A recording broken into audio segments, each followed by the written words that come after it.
Esse tempo aqui da igreja, existem 7 passos. Apocalipse capítulo 2 e 3 nos fala de 7 igrejas,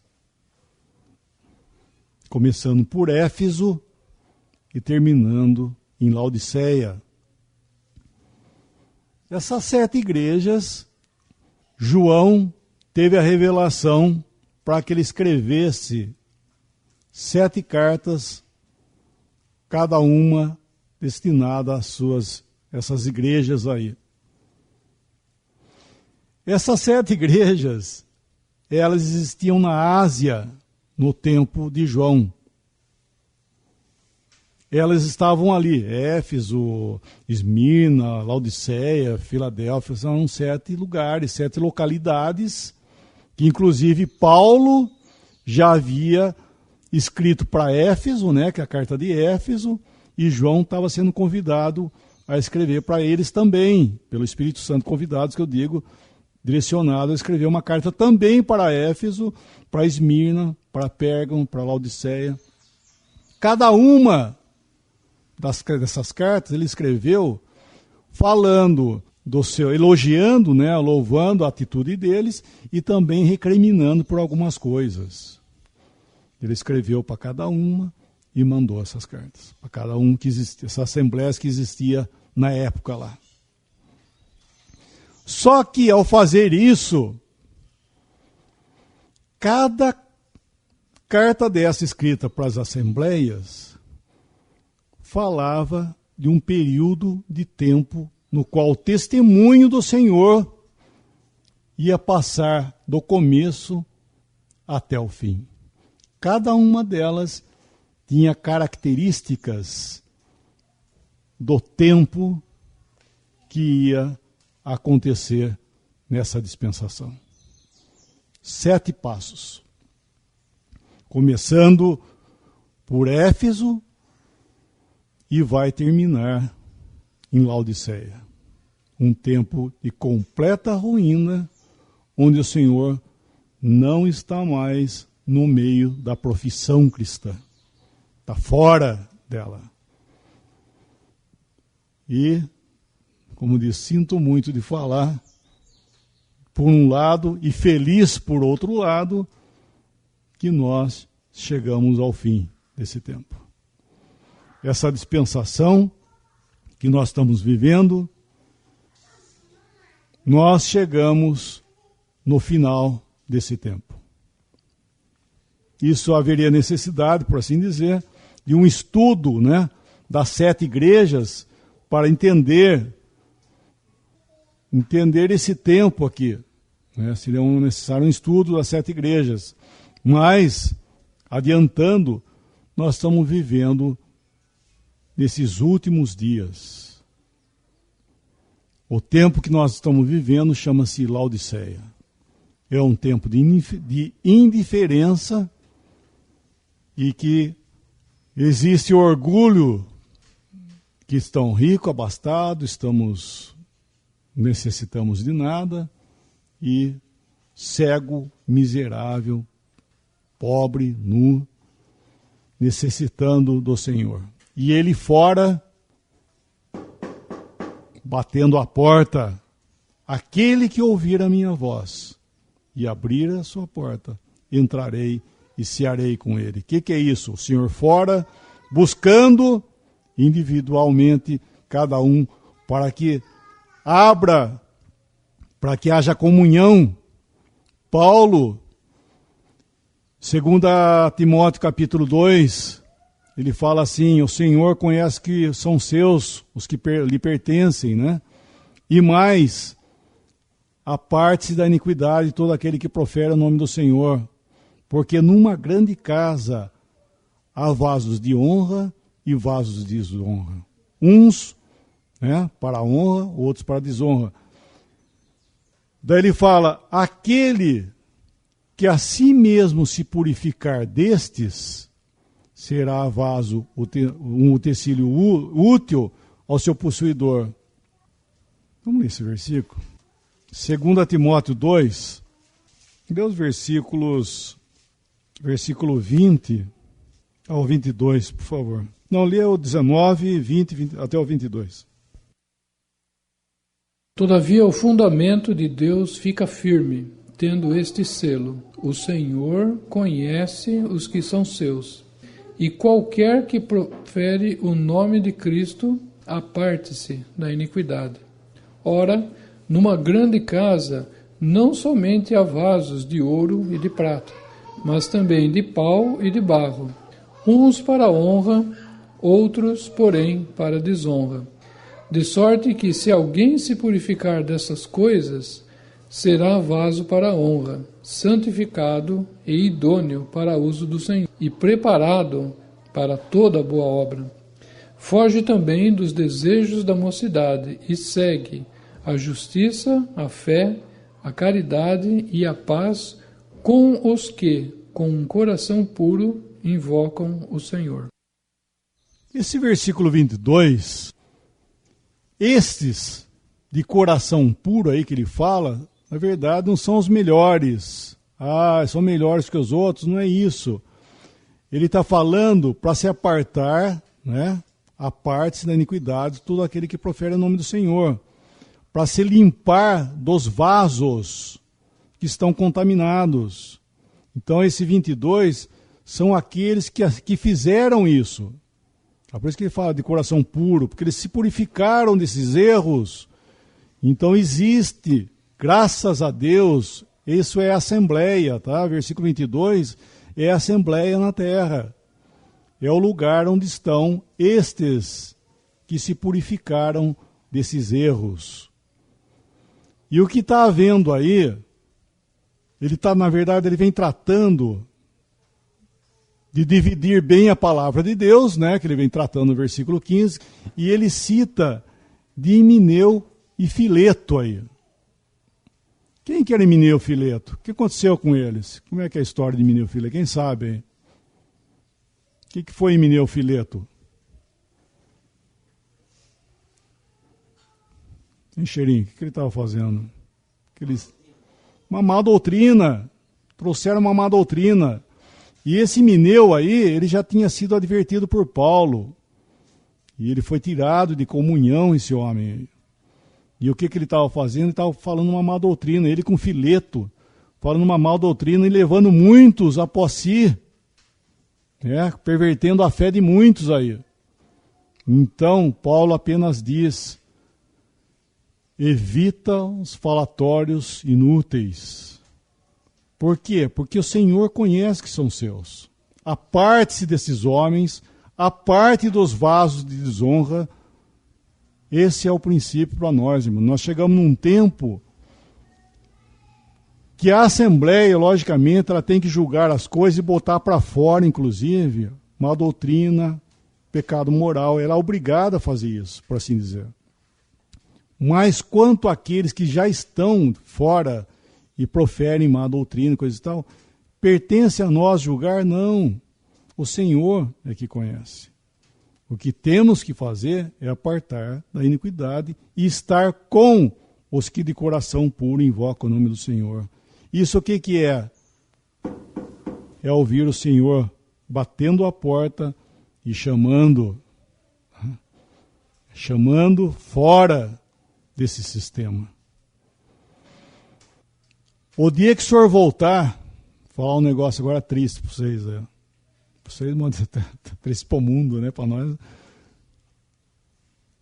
O dia que o Senhor voltar, Ele vai levar embora quem? Quem que o Senhor vai levar embora? Você, Márcio? Beleza, que nós também vamos. Estou nessa aí. Quem que Ele vai levar embora? Os crentes, a igreja verdadeira deles são as pessoas, os crentes, que serão levados embora daqui. Por exemplo, se o arrebatamento for agora, eu espero que essas cadeiras fiquem vazias. Não é verdade? Porque se não crer, não vai pensar que vai dar pulinho para cima que não vai sair do lugar, não. Não é verdade? É pela fé, né, a salvação que é em Cristo Jesus, no arrebatamento nós vamos embora daqui. Como diz Paulo, num piscar de olhos, acabou essa dispensação. Vai acabar essa dispensação, irmão. Num piscar de olhos vai terminar isso aqui. Assim como um dia começou, vai terminar. E eu pergunto, e todo esse sistema chamado cristianismo, isso vai embora junto? Vai embora, isso aí, o Espírito Santo vai embora daqui, né? Vai levar os crentes junto. E esse sistema todo que está montado aí, chamado cristianismo, cristandade, o que vai acontecer com isso aí? Vai continuar, irmãos. Então, o que vai acontecer? A igreja arrebatada, vamos dizer, nesse momento agora, a igreja arrebatada. Os não salvos vão ficar aí. Por mais fervoroso que ele seja, por mais eu fale em língua e fale não sei o quê, ele vai ficar aí. Se alguém não tem o Espírito de Cristo, esse tal não é dele. Não é isso que Paulo fala? Então sabe o que ele vai fazer? Ele vai pegar a biblinha dele, enfiar embaixo do braço e vai lá para a assim chamada igreja que ficou aí no mundo. E ele ficou também. E todos ficaram aí, seja pastor, não interessa o que for, vão ficar aí. Só vai embora quem é crente, salvo, verdadeiro salvo por Cristo Jesus. Esse sim é que vai embora, irmãos. Não é porque está lá dentro da igreja, não, que é fervoroso, que não sai de lá, dá dízimo, faz não sei o quê, e faz obra. Irmãos, isso não vai levar ninguém embora daqui, não. Vai ficar aí. Tá? O sistema vai ficar aí. Então eles vão voltar outra vez. Voltar, vamos dizer, vão continuar na sua profissão cristã. Infelizmente, a verdade é essa. Só que tem um detalhe. Havendo saído o Espírito Santo daqui, nós vamos entrar agora em Tessalonicenses capítulo 2, que nós lemos ontem, que Deus enviará a operação do erro. Não dizem aí que Deus que endurece as pessoas? Sim, agora sim, eu vou dizer para você que Deus vai endurecer o homem. Tá? Mas não, como é que eu posso dizer? Por paga daquilo que ele fez. Ou seja, irmãos, Cristo quando esteve aqui, o Senhor quando esteve aqui, os sofrimentos de Cristo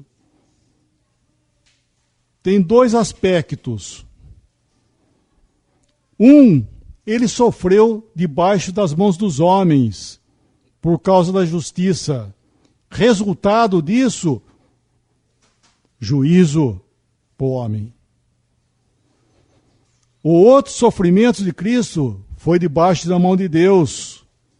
Resultado, salvação para o homem.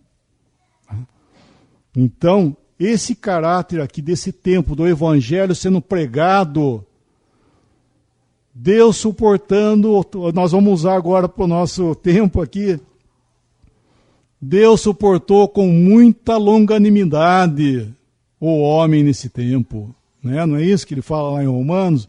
Que Deus suportou com longanimidade. E Deus está suportando com longanimidade o homem.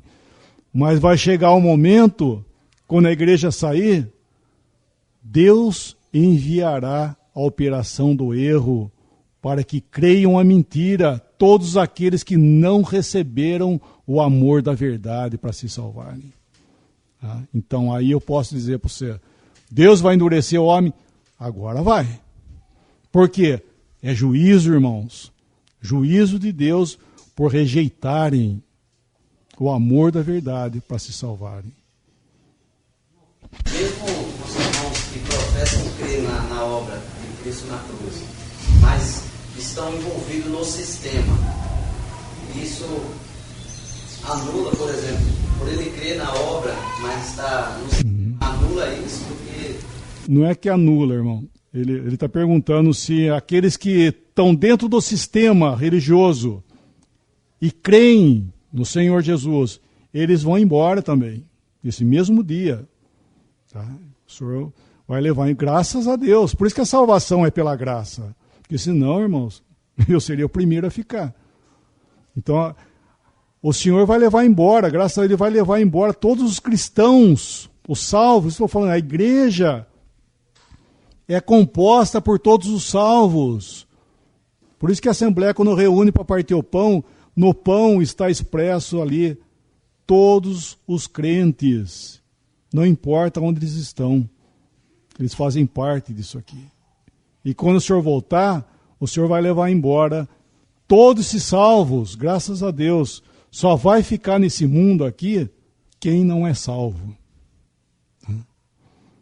É que acontece uma coisa dentro do sistema cristão, é o seguinte: quanto mais perto da verdade, pior é. Certo? Quanto mais perto da verdade, pior fica. Nós devemos estar na verdade e não perto da verdade. Esse sistema cristão. Vamos ler um versículo em Apocalipse, entendendo, irmãos, que o sistema vai entrar para esse tempo da última semana de Daniel, que nós estamos vendo, né? Aqui a grande tribulação, que é dividida em duas partes, chamada Princípio das Dores e a grande tribulação, 3 anos e meio, 3 anos e meio. O sistema religioso vai entrar, porque se o arrebatamento vem hoje, a coisa vai continuar, eles vão entrar nesse tempo aí. Vamos ler um versículo em Apocalipse 17, versículo 4 ao 6. E a mulher estava vestida de púrpura e de escarlata, e adornada com ouro e pedras preciosas e pérolas, e tinha na sua mão um cálice de ouro, cheio das abominações e da imundícia da sua prostituição. E na sua testa estava escrito o nome, Mistério, a Grande Babilônia, a mãe das prostituições e abominações da terra. E vi que a mulher estava embriagada do sangue dos santos e do sangue das testemunhas de Jesus. E vendo-a eu, maravilhei-me com grande admiração. João, vendo essa grande Babilônia, diz aí que ele ficou admirado com grande espanto. Por quê? Será que ele está falando da Babilônia aqui de Nabucodonosor? Não, ele conhecia isso. Não tinha nada que admirar. Será que era o Império Romano que estava perseguindo os cristãos e matando ele lá? Não, porque ele estava passando daquilo, ele sabia que era aquilo. Só que ao ver essa grande Babilônia aí, ele ficou admirado com grande espanto. Por quê, irmãos? Ele ficou admirado com grande espanto. Ele viu que nesse lugar havia o sangue, né, que ele fala aí. Como é que fala? Como é que fala o versículo aí? Vi que a mulher estava embriagada do sangue dos santos, do sangue das testemunhas de Jesus. Isso. E ao ver isso, ele ficou admirado, não foi isso? O que isso quer dizer? O que é isso? Ele viu essa grande Babilônia, mãe das meretrizes, que ela estava embriagada com o sangue dos santos, das testemunhas de Jesus. E quando ele viu, ele ficou admirado. Por quê? Ficou admirado. Porque esse sistema que toma o nome de Cristo é que vai matar e perseguir as testemunhas de Jesus. Esses grandes templos que vocês estão vendo aí sendo construídos é que vai ser câmara de tortura para matar as testemunhas de Jesus. Aqueles que mais perto estiveram das coisas reveladas nessa dispensação são aqueles que vão perseguir os amados testemunhas de Jesus nesse mundo e vão levar para esses lugares para matá-los. Ela vai estar embriagada com o sangue das testemunhas. E João, vendo isso, ele ficou admirado. Por quê? Porque aquilo que outrora tomava o nome de Cristo, são eles que estão perseguindo. Novidade isso? O que aconteceu aqui, irmãos? Repetindo aqui na dispensação da lei, e vai repetir igual. Debaixo da mão de quem que o Senhor foi entregue? Quem que matou? Quem que levou o Senhor para a cruz? Os judeus, os escribas, fariseus, sacerdotes. O Senhor Jesus falou assim para Pilatos, quando Pilatos falou: saiba que eu tenho autoridade para te matar e também para te libertar. O Senhor falou: nenhuma autoridade teria sobre mim se do alto não fosse dada. E quem te entregou a ti, maior pecado tem. Ele estava falando de Anás, o sumo, que reuniu a corte e eles fizeram isso e botaram ele para fora. Então, irmãos, João, na hora que viu, ele ficou admirado, com grande espanto, porque é o que estava acontecendo aqui. Se alguém tivesse tido a revelação do Salmo 22, por exemplo, né? Salmo 22, Deus meu, por que me desamparaste? Por que te alongas das palavras dos meus bramidos? Touros me cercam, fortes touros de Bazã, cães, uma suce de malfeitores, né? Ele falando da cruz. Quem que eram aquelas pessoas? Esses judeus, aqueles que eram irmão dele, aquele para quem ele veio, para eles, foram eles que fizeram isso. Tá? Então, se alguém tivesse tido uma revelação lá perto do Salmo 22, ia admirar com grande espanto, saber que eles mesmos, com as próprias mãos, iam pegar o seu Messias e iam matar ele. Tá? Isso eles sabiam, como falei outrora, eles sabiam que o Messias ia passar pelos sofrimentos e ia ser cortado da terra dos viventes. Só que eles não sabiam que era eles mesmos que iam fazer isso. Então João, ele ficou admirado com grande espanto. Vamos dizer, ele estava cansado de ver os cristãos morrerem ali na época dele, na mão de Nero. Paulo mesmo foi decapitado na mão de Nero. Ele estava ali preso na ilha de Pátimos por causa do testemunho do Senhor. E muitos cristãos sofrendo martírio. E para ele estava normal ali. Só que ele ficou admirado nessa revelação, porque aqueles que deveriam, como diz, receber, abrigar as testemunhas de Jesus, é eles que vão perseguir, irmãos. Então, esses que não acolheram o amor da verdade para se salvar, são eles que vão ser os piores personagens na face desse tempo aqui, chamado Grande Tribulação, ou princípios das dores, melhor dizendo. Tá? Então, essas pessoas que vão ser mortas aí, eles são o remanescente. Isso. Obrigado, Xerinho. Ele está perguntando quem são essas pessoas que serão mortas, testemunho de Jesus.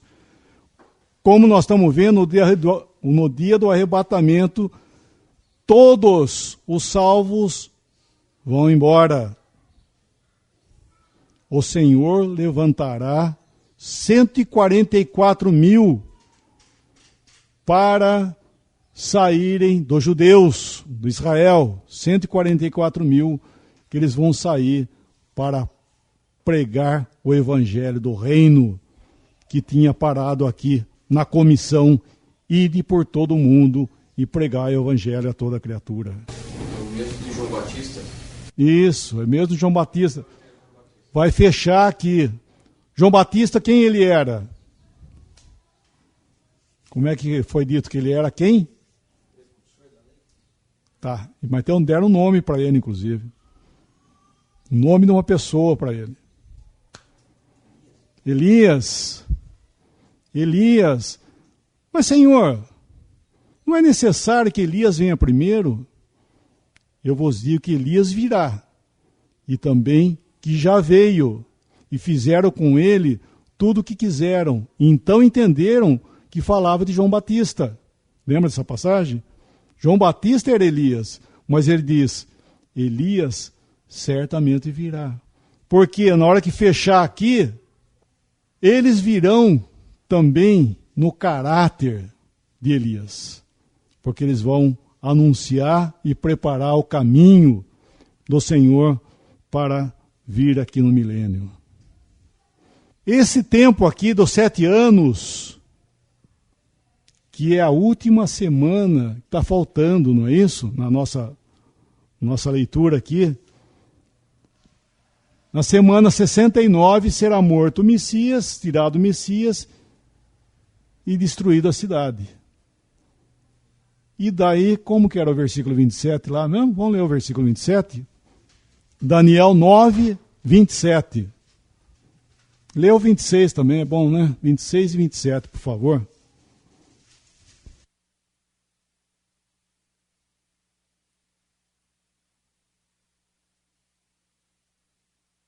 E depois das 62 semanas será tirado o Messias e não será mais. E o povo do príncipe que há de vir destruirá a cidade e o santuário, e o seu fim será como uma inundação. E até o fim haverá guerra. Estão determinadas as assolações. E ele firmará um concerto com muitos por 1 semana, e na metade da semana fará cessar o sacrifício e a oferta de manjares. E sobre a asa das abominações virá o assolador. E isto até a consumação. O que está determinado será derramado sobre o assolador. O versículo 26 termina na destruição de Jerusalém e nas guerras que seguiriam, perseguições, ou seja, seria a destruição de Jerusalém e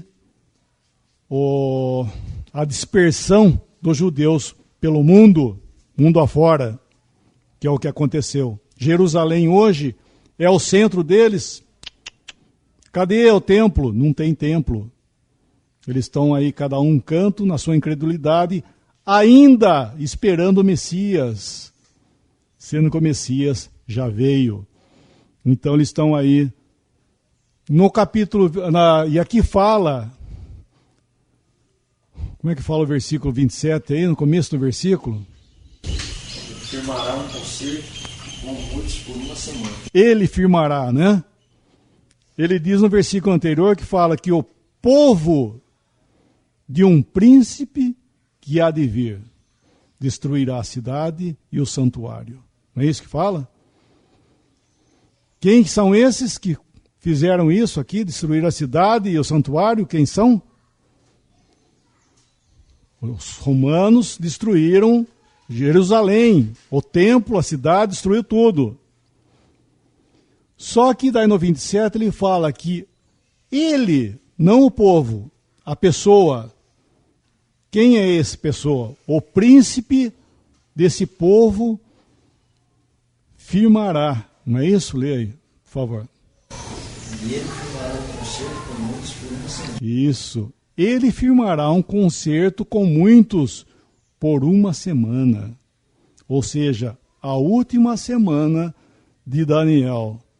Essa última semana terá início quando esse príncipe fizer o pacto para com os judeus, ou com os judeus.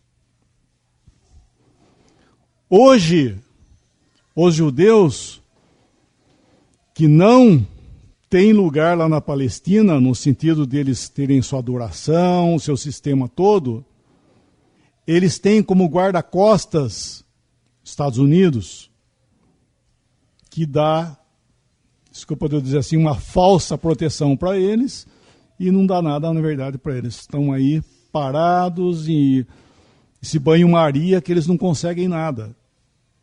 O que o judeu quer, irmãos, ele quer voltar lá para a Palestina, lá para Jerusalém, fazer o templo, reconstruir o templo e voltar a ser o que eles eram. É isso que eles querem, porque eles têm a promessa disso. Quando a igreja for arrebatada, quando terminar essa dispensação, não é o arrebatamento que firma a última semana. Tá? O arrebatamento acontece e essa última semana vai se firmar, ter início com o pacto desse príncipe com os judeus. Quem é esse príncipe aí? O que fala no versículo 26? O povo do príncipe que há de vir destruirá a cidade e o santuário. E daí fala do príncipe no 27. De onde é esse príncipe? Quem que destruiu a cidade e o santuário? E quem é o príncipe? Nós devemos entender o seguinte: quando houver o arrebatamento, irmãos, por isso que é bom esse quadro aqui, né, por assim dizer. Quando houver o arrebatamento, vai acontecer o quê? Isso aqui vai voltar no lugar onde estava. Porque o que nós estamos falando? Nós estamos falando que o relógio profético das semanas de Daniel ligou e parou aqui. Parou aqui. Quando aconteceu a destruição de Jerusalém, que fazia parte da história da profecia de Daniel, já tinha inclusive começado a igreja. Houve uma transição ali. Só que daí parou. Ficou parado. Nós estamos parados no tempo, né, profético. Então, na hora que a igreja for arrebatada, isso vai voltar aqui outra vez para dar continuidade. Irmãos, por incrível que pareça, todas as coisas vão voltar como estava parado lá. Vocês estão entendendo? Todas as coisas vão voltar como parou lá com os romanos. Então, o que vai acontecer? Vocês lendo o Apocalipse, que vai ser meio difícil para a gente fazer isso agora, vocês vão encontrar, em Apocalipse capítulo 13, por exemplo, duas bestas. A primeira besta, que ela emerge do mar, e ela, do mar, nos fala das nações. Esse é o imperador romano. Ele fala que a chaga cuja o golpe tinha sido mortal nessa cabeça, o mundo se maravilhou que ressuscitou, que reavivou essa chaga mortal. O que é isso? É o Império Romano, porque hoje, irmãos, onde é que seria hoje o Império Romano? Oi? Europa unificada. É Europa. O que está acontecendo aí, irmãos? A gente está na boa escutando tudo isso aí. Mas é o Império Romano sendo restaurado outra vez. Essas nações que constituem o mercado comum europeu é o Império Romano. Eles estão se ajuntando. E uma coisa que faltava, muito interessante que faltava, era a moeda. Fizeram uma moeda só. O que está faltando? Esse homem que vai levantar aí, o príncipe vai levantar agora, sabe o quê? O imperador lá. Porque eles são o quê? São nações que estão juntas, tentando fazer um mercado comum, e Só que sabe o que vai acontecer? Vai levantar um homem no meio deles com poder, com força, vai destruir, vai matar, vai derrubar reis, né, que são governos no meio deles, e com poder ele vai tomar a cabeça e fazer com que seja outra vez o Império Romano. Esse homem chama-se a besta, energizado diretamente por Satanás, com todo o poder, ele vai fazer isso. Tá? Ele vai fazer isso, ou vai reviver outra vez esse império. E o mundo, sabe o que vai acontecer? O mundo vai se maravilhar por isso que está acontecendo. Essa é a primeira besta. E depois levanta outra besta, que levanta da terra, que emerge da terra. E essa outra besta tem outra aparência, que tem 2 chifres, que parecia um cordeiro, mas falava como um dragão. Quem é esse aí? O anticristo. O anticristo. Tá? O anticristo, o falso profeta. Então são 2 bestas. A primeira besta, imperador romano, levantado, energizado diretamente por Satanás. E o outra besta levanta do meio lá de Israel, do meio dos judeus, descendente de Dan, ele se levanta como o anticristo, dizendo-se que ele é o Messias, a princípio, e eles vão receber, os judeus vão receber ele com bom grado. Sabe por quê? Os 2 vão falar a mesma língua, essas 2 bestas. E esse príncipe do povo vai fazer um pacto com eles, para que eles voltem para Jerusalém e reedifiquem a cidade e voltem à adoração deles. Todo o sistema judaico, mosaico, seja restaurado e feito outra vez. E sabe o que vai acontecer? Os judeus de todas as partes desse mundo vão pegar as suas malas e seus muitos dinheiros e vão embora para Jerusalém. Estados Unidos vai quebrar. Profeticamente, Estados Unidos vai quebrar. Por quê? Porque a grande economia dos Estados Unidos, que é a maior potência mundial, existe lá porque os judeus é que são dono daquilo lá.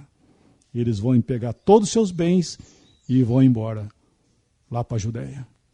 Brasil, todos os judeus pegar todo o seu dinheiro e vão embora. Alemanha, seja onde for que eles estiverem, eles vão pegar os seus bens e suas famílias e vão embora para Jerusalém. Vão construir o templo, que vai, em prazo de dias, vão construir o templo outra vez e vão voltar à sua adoração, sacrificar tudo que eles faziam aqui, vão fazer lá outra vez. Com guarda-costas, que é esse homem aí, o imperador romano, vai dar proteção para eles, para que eles façam isso. Então essas 2 bestas vão estar conformes. Só que esse Messias, esse falso, esse anticristo, ele vai fazer algo terrível. Ele vai chegar ao ponto, estou adiantando um pouco, ele vai lá no templo, ele vai sentar lá no templo e vai dizer que ele é Deus. Ele não apenas vai dizer que ele era um enviado de Deus, mas ele vai dizer que ele é Deus e que eles o adorem.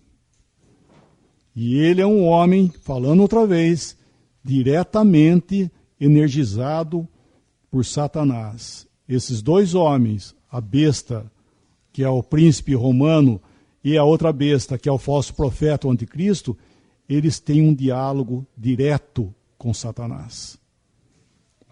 Então ele vai sentar lá e vai falar que o povo adore ele. Eu vim, o Senhor Jesus disse, eu vim em nome do meu Pai e não me recebeis. Se outro vier no seu próprio nome, esse certamente, ou de bom grado, o recebereis. Eles vão aceitar essa pessoa de bom grado, esse anticristo. Enganados, esse homem, ele é chamado filho da perdição, homem da iniquidade, e tem um outro nome que é dito, que é dado a ele, fala que é pastor inútil. Pastor inútil. Por quê?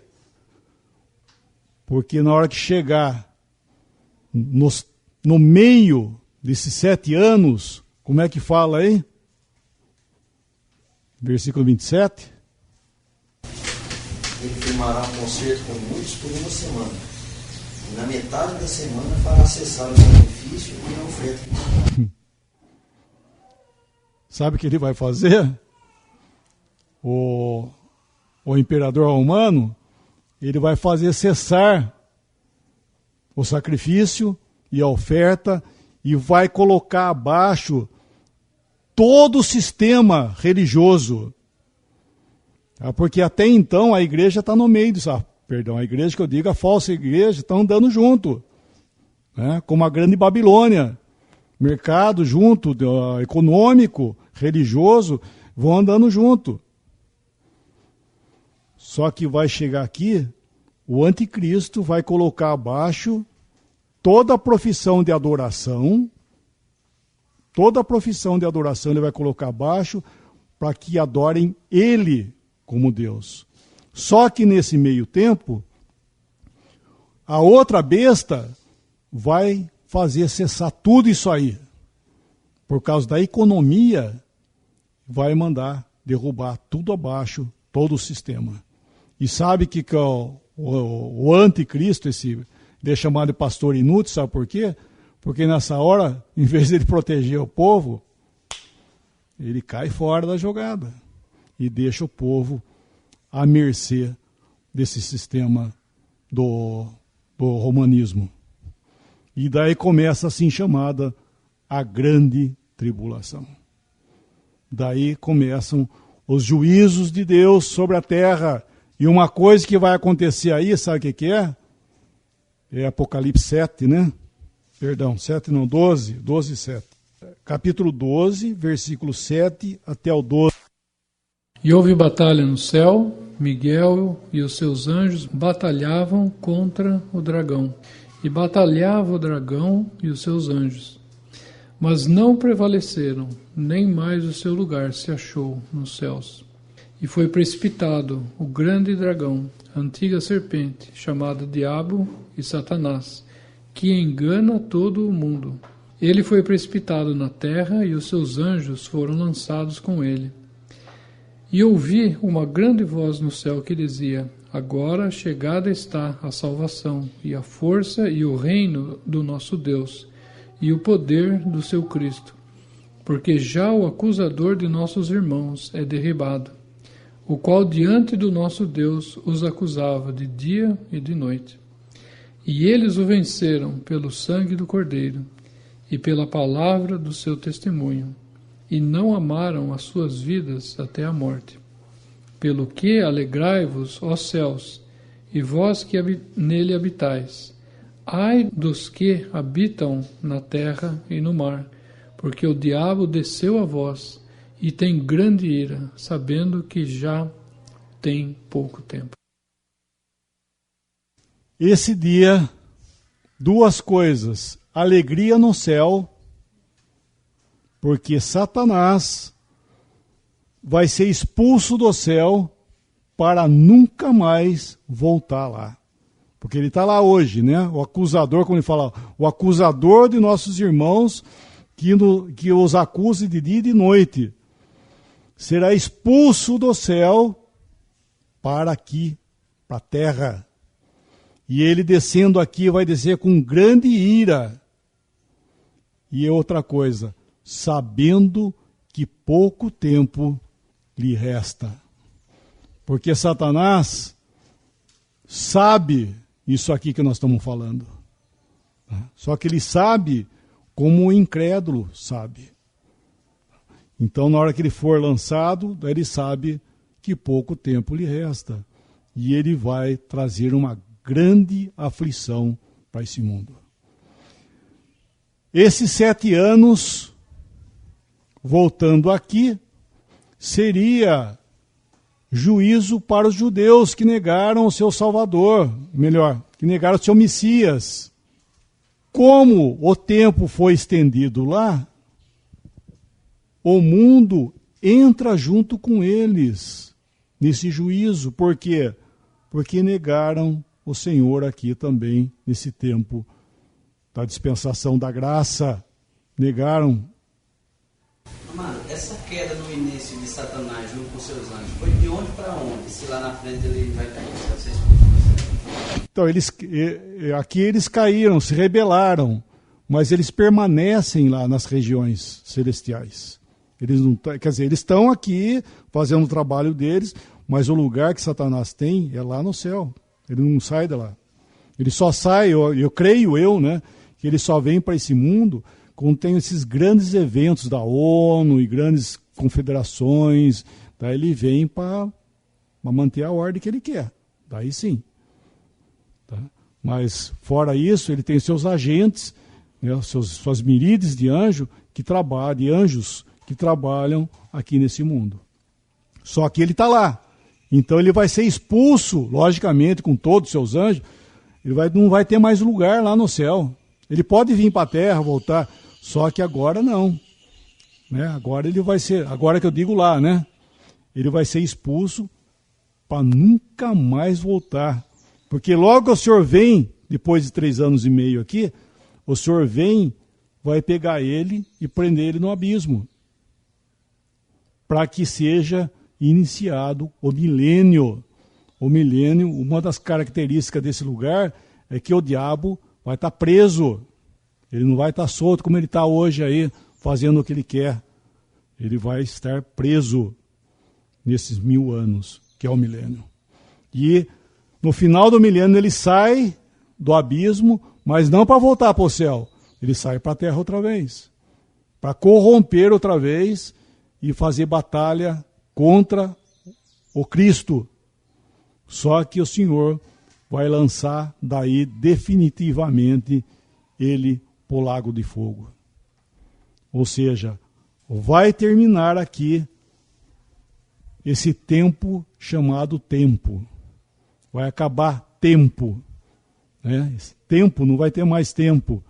Daí vai ter o trono branco, que é o juízo final, onde todos os mortos, desde Adão, todos os mortos aqui que morreram sem salvação, serão apresentados ali nesse dia e serão julgados um por um e serão lançados no lago de fogo, porque os seus nomes não estão escritos no livro da vida.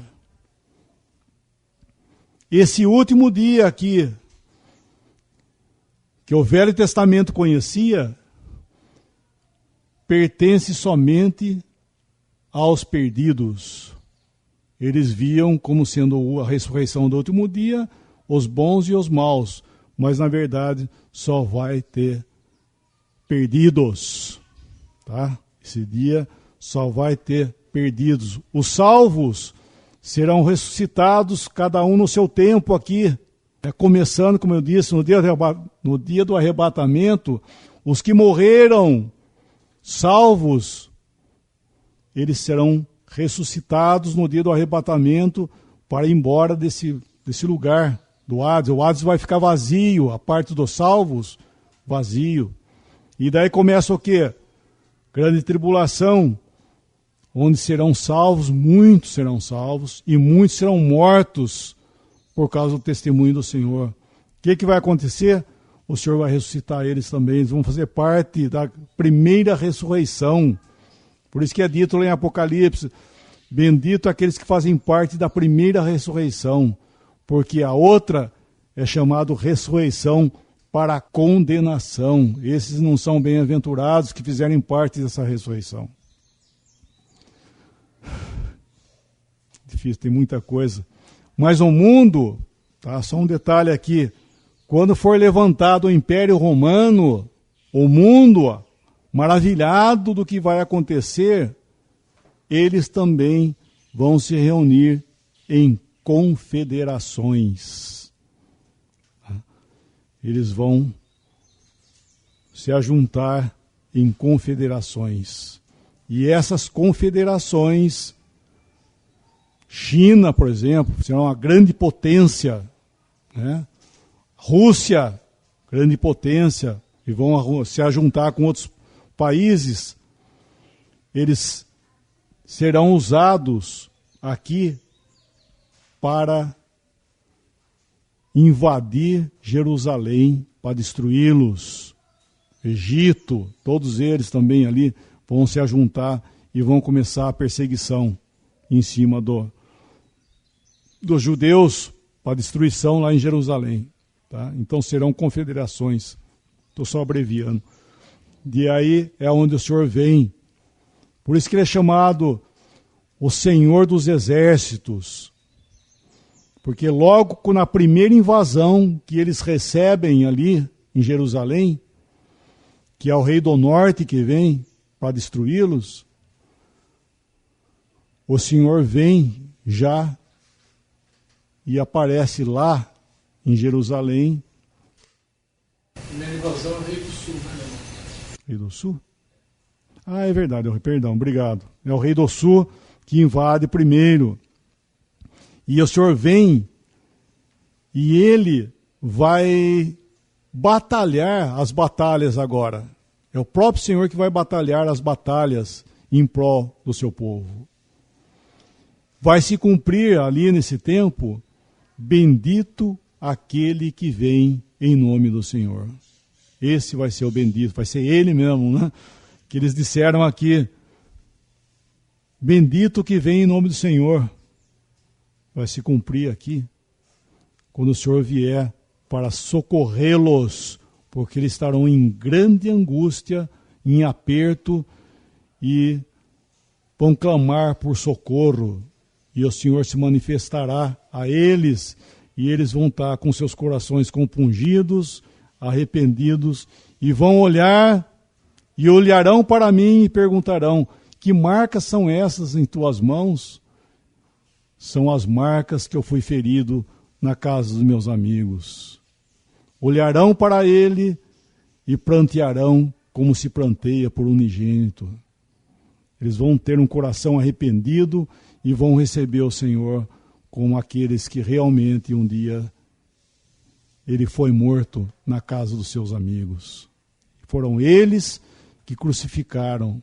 Por isso que é dito que quando ele vier, todos o verão, até mesmo aqueles que o traspassaram. Então, o espírito de arrependimento, eles vão ver que um dia eles fizeram com o Messias, o Cristo deles. Acho que não dá mais, não? Bom, como eu já disse, falando outra vez, tem muitas coisas aí sobre a igreja ainda que dá branco, que são detalhes, muitas coisas interessantes e importantes que a gente acaba não falando, e a grande tribulação, então nem diga, tem tanta coisa aqui nesse tempo, e milênio também, não deu para ver, se Deus quiser, hein? A gente pode continuar um pouco falando disso, e um pouco também que faz parte a chamada eternidade futura, né? O que será, o que vai acontecer lá, né? O que vai ter nesse tempo. Nós vimos o que tinha, só que aqui vai mudar o quadro. Vai ser acrescentado coisa ali na eternidade futura, que é interessante. Só que eu acho que nós temos que parar, não é isso? Que horas são? Então...